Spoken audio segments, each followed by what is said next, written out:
Hello everyone, welcome back into this channel, and today I want to share the tutorial how to add participant on Google Chat. So first thing we're gonna do is go into the Google Chat application, and here I already have one space named Blink.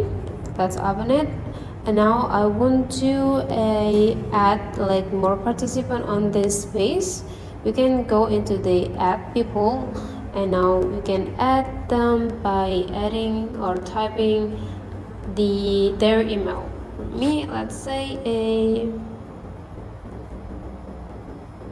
okay, and after you enter their email and then just click checked button here, and now you already added, and just like wait them until accepted your invitation. So that's all how you add the participant on a space for Google Chat. If you found this video is quite useful for you, don't forget to leave some comment, like, and subscribe into this channel.